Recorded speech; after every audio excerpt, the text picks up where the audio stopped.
여러분 안녕하십니까? 헬로티비 뉴스입니다.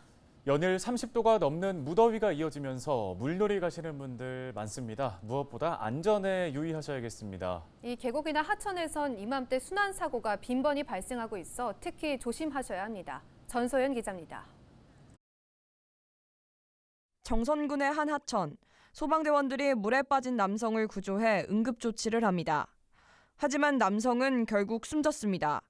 이에 앞서 지난달 29일에는 원주시 치학교 아래에서 50대 남성이 물에 빠져 숨진 채 발견됐고, 같은 날 인제군 북면 계곡에서도 20대 남성이 물놀이를 하다 변을 당했습니다. 화천의 한 계곡을 찾아가 봤습니다. 지난 주말에만 이곳에서 물놀이 사고가 2건 발생했습니다. 그저께도 여기서 이제 총각이 물에 빠져가지고 물살이 세니까 못 나오는 거예요. 그래가지고 이제 119를 이제 불러가지고 경찰들 같이 와가지고 이제 그 사람을 끄집어내고, 어저께는 진짜 위험할 뻔했어요. 애기가 이제 빠졌다가 여기 항상 조심해야 되는데 사람들이 그걸 몰라. 계곡에 직접 들어와 봤습니다. 지금은 수심이 제 무릎 정도까지인데요. 조금만 더 들어가 보겠습니다. 몇 발자국만 더 움직였을 뿐인데 금세 가슴팍까지 물이 차오릅니다. 계곡이나 하천에선 바위나 돌에 이끼가 끼어 있어 쉽게 미끄러질 수 있습니다. 또 갑자기 수심이 깊어지는 곳이 있는 데다 소용돌이에 휘말릴 위험도 있습니다. 물에 들어갈 땐 튜브나 구명조끼를 챙겨야 하지만 안전장비를 챙긴 사람이 많지 않습니다. 최근 5년간 발생한 물놀이 사망 사고는 총 136건. 원인별로 보면 안전부주의가 44건으로 가장 많았습니다. 음주 후 물놀이를 하지 마시고 유속이 빠른 곳이나 수심이 깊은 곳은 피하셔야 합니다. 그리고 절대 혼자 들어가지 마시고 튜브나 구명조끼를 가지고 들어가셔야 합니다. 또 소방당국은 혹시 모를 사고가 발생했을 때 맨몸으로 구조하지 말고 즉시 119에 신고한 뒤 로프나 튜브 등 물에 뜨는 물건을 던져 구조해야 한다고 당부했습니다. 헬로티비 뉴스 전소연입니다. 지난달 원주시가 원주시 창의문화도시지원센터 등에 대한 특정 감사 결과를 발표하고 검찰에 수사를 의뢰했다는 소식 전해드린 바 있는데요. 전 원주시 창의문화도시지원센터 관계자 등이 공식적인 입장을 내놓았습니다. 한마디로 원주시의 감사는 사실과 다르다는 입장입니다. 박건상 기자의 보도입니다. 지난달 5일 원주시가 원주 문화도시 조성사업 특정감사 결과를 발표했습니다. 감사 대상은 원주시 문화예술과와 원주시 창의문화도시 지원센터였습니다. 감사 결과 국고보조금 보조사업과 관련해 예산 집행과 계약 추진에 있어 부적정한 사례가 있었다는 게 주요 골자입니다. 2020년부터 2022년까지 총 34건, 약 11억 원의 보조사업 관련 계약 업무를 부적정하게 수행한 사실이 확인되었습니다. 이에 대해 전 원주시 창의문화도시 지원센터가 공식 입장을 내놨습니다. 전 원주시 창의문화도시 지원센터는 입장문을 통해 원주시의 특정감사 결과는 사실과 다르다고 주장했습니다.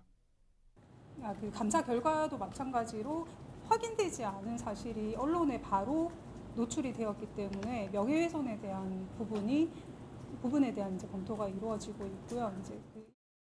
실제로 문화체육관광부는 지난 4월 25일 공문을 통해 원주시 문화도시 추진위원회와 원주시 창의문화도시 지원센터 간의 수의계약이 원주시 보조금 집행 지침에 따른 내부 거래로 보기 어렵다고 통보했습니다.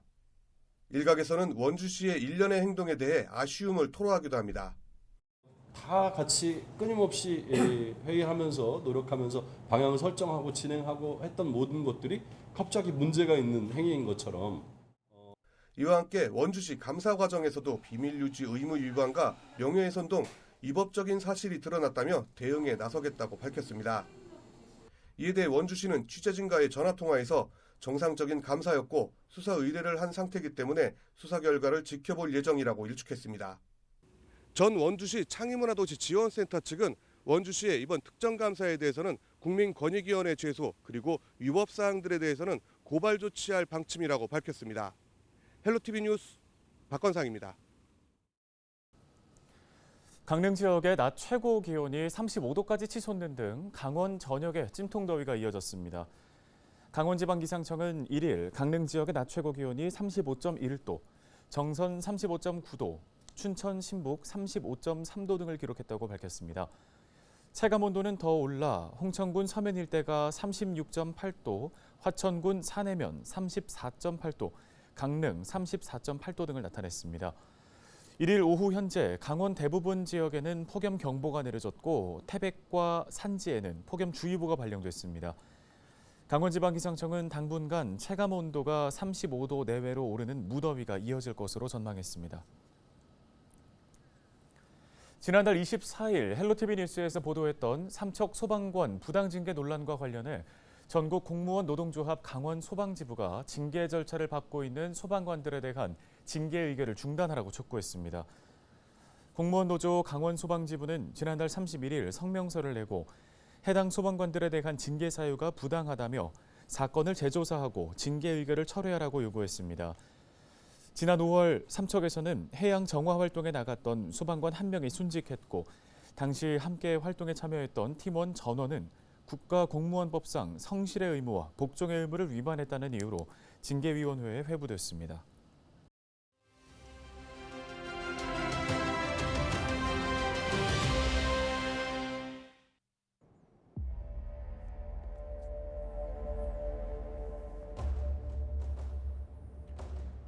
전국이 폭염에 시달리고 있습니다.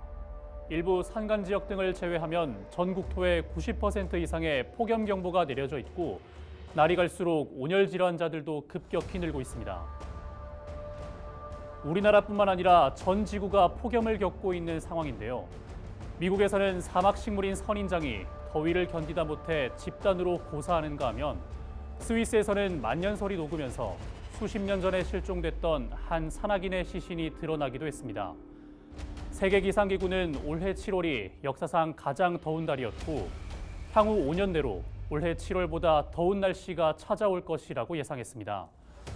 이런 기후변화의 영향은 여름에만 나타나는 건 아닙니다. 봄꽃의 이른 개화, 예상치 못한 자연재해, 그리고 겨울 내내 이어지는 가뭄까지 우리가 해마다 겪고 오고 있습니다. 얼마 전 안토니오 구테우스 유엔 사무총장이 이런 얘기를 했습니다.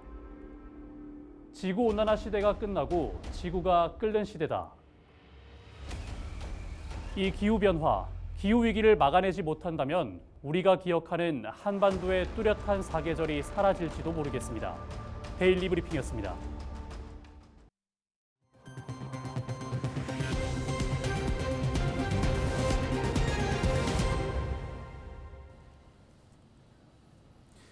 네, 전국에 폭염 경보가 내려졌습니다. 낮 최고 기온이 35도를 웃도는 찜통 더위가 기승을 부리고 있습니다. 이 무더위 속 온열 질환자도 급증하고 있습니다. 앞으로의 기상 전망과 온열 질환 예방법을 서경 기자가 취재했습니다. 전국 대부분 지역에 내려진 폭염 경보. 낮 최고 기온은 대전과 대구, 광주가 36도, 서울이 35도에 이르는 등 최고 체감 온도가 35도 안팎을 오르내리고 있습니다. 더위는 해가 져도 여전합니다. 제주도는 24일째 밤 기온이 25도 아래로 떨어지지 않는 열대야 현상이 이어지고 있고 강릉에서도 열대야가 관측되고 있습니다.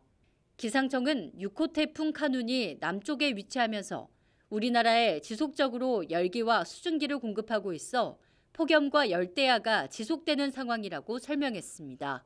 당초 상하이 남부 쪽으로 향할 것으로 전망되었던 제6호 태풍 카눈이 예상보다 이동 속도가 느려져 3일 상하이 앞바다 부근에서 정체하고 이후 고기압 지하류를 따라 북편 향할 가능성이 높아졌습니다. 3일 목요일까지는 대기 불안정으로 인해 시간당 30mm 내외의 강한 소나기가 내리는 곳이 있겠습니다. 밤낮 없는 찜통더위가 계속되면서 온열 질환자도 속출하고 있습니다. 7월 31일까지 집계된 전국 온열 질환자는 1,117명. 이 가운데 15명이 사망했습니다. 65세 이상 사망자가 28%로 가장 많았는데 고령의 나이일수록 체온 조절 기능이 취약하기 때문인 것으로 분석됐습니다. 온열 질환은 열사병과 열탈진, 열발진 등 6가지로 구분됩니다. 장시간 뜨거운 햇빛에 노출돼 있으면 땀구멍이 막혀 열발진이 발생하기도 하고 손과 발, 발목에 부종이 나타나기도 합니다. 가장 심각한 건 열사병인데 체온을 조절하는 신경계가 열 자극을 견디지 못해 기능을 상실하는 질병입니다. 심각한 두통과 오한, 현기증 등이 나타나는데 이런 증상이 보이면 즉시 119에 신고해야 골든타임을 지킬 수 있습니다. 다장기 손상이라든지 사망에 이를 수 있는 아주 위험한 질환이라 이런 경우에는 119에 신고를 하시고 환자를 시원한 곳으로 옮기고 의식이 있는 경우에는 시원한 물을 좀 먹이시는 게 좋겠고요. 주로 물을 먹이실 때는 전해질이 포함되어 있는 이온음료를 선택하는 게 좋겠습니다. 연일 낮 최고 기온이 경신되면서 전국적으로 살인적인 더위가 기승을 부리는 가운데 한낮 외출은 지양하고 체온 관리와 적절한 수분 섭취가 중요한 시점입니다. 헬로티비 뉴스 서경입니다. 밤낮 없이 이어지는 무더위와 찌는 듯한 폭염으로 곳곳에서 과열로 인한 화재 위험성도 커지고 있습니다. 본격적인 여름 휴가철 주의할 점을 짚어봤습니다. 이정아 기자의 보도입니다. 지난 6월 15일 새벽 강원 고성군의 한 리조트에서 불이 나 투숙객 2명이 다치고 200여 명이 대피했습니다. 이어 지난달 18일에는 인천의 한 대형마트에서 화재가 발생해 손님 등 수십 명이 대피하는 소동이 있었습니다. 이처럼 여름철에는 유독 다중이용시설 화재가 빈번합니다.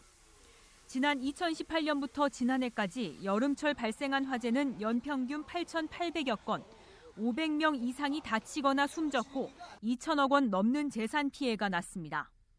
이 가운데 노래연습장과 주점, 전통시장 등 다중이용시설의 화재가 잦았습니다.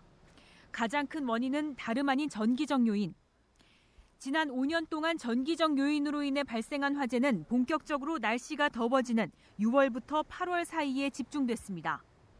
에어컨 등 냉방기기 사용이 급증하기 때문입니다. 소방당국은 오는 25일까지를 여름 휴가철 관리 기간으로 정하고 화재 취약 시설에 대한 행정지도에 나섭니다. 다중이용 시설 냉방기기는 단일 선으로만 사용하셔야 되고요.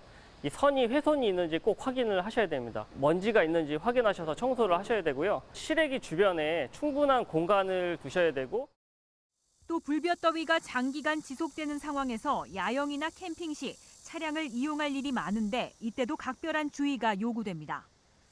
찜통더위 속 승용차는 얼마나 뜨거워질까? 공터에 30분 정도 주차한 차량의 온도를 재봤습니다. 이렇게 밀폐된 차 안의 내부 온도가 순식간에 60도를 넘어섰습니다. 지난달 22일 낮 경기 부천에서는 차량의 계기판 온도가 갑자기 상승하면서 엔진룸에 불이 붙은 일도 있었습니다. 휴가철 장거리 운행 전 점검은 필수입니다. 위에 부분까지 가득 들어가 있잖아요. 예, 이걸 확인하셔야 됩니다. 예, 가장 중요한 게 여름철 같은 경우는 날씨가 바깥 온도가 높기 때문에 자동차가 과열되는 거는 이 부동액 때문에 그러는 거거든요. 그래서 동네 카센터가 많이 있잖아요. 이제 그런 데 가셔서 한번 이제 장거리 뛴다고 얘기하면 고온에서 곧장 폭발이나 화재로 이어질 수 있는 라이터나 스프레이, 손소독제 등은 차 안에 두면 안 됩니다. 헬로티비 뉴스 이정아입니다. 1일 오전 11시쯤 영월군 한반도면 38번 국도에서 차 대 차 교통사고가 발생해 5명이 다쳤습니다. 이번 사고는 한 차량이 차선을 변경하다 마주오는 차량과 충돌한 것으로 추정되고 있는데요. 부상자 중 1명은 가슴 통증을 호소해 현재 제천 서울병원으로 이송됐습니다. 이에 앞선 오전 9시쯤 춘천시 온이동에서도 군 트럭이 시내버스 뒤쪽을 들이받는 사고가 있었는데요. 이 사고로 군 트럭 탑승자 1명과 시내버스 탑승자 1명이 병원으로 옮겨져 치료를 받고 있습니다. 1일 오전 10시 30분쯤 강릉항 인근 해상에서 상어가 출몰해 이 해경이 안전순찰 강화에 나섰습니다. 동해해양경찰서는 이날 레저보트가 낚시를 하던 중 상어가 낚싯줄을 끊고 갔다는 신고를 받고 연안구조정과 경비함정을 현장에 급파했다고 밝혔습니다. 신고자가 확보한 영상을 토대로 전문가에게 문의한 결과 청상아리보다 몸이 날씬하고 지느러미가 더 긴 청세리 상어로 확인됐다고 해경은 설명했습니다. 속초시가 폭염특보가 이어지자 재난안전대책본부를 가동하고 비상대응 체제에 돌입했습니다. 속초시는 취약계층 인명피해를 예방하기 위해 지역 내 그늘막 38곳을 점검하고 스마트형 그늘막 3곳을 추가 설치했다고 밝혔습니다.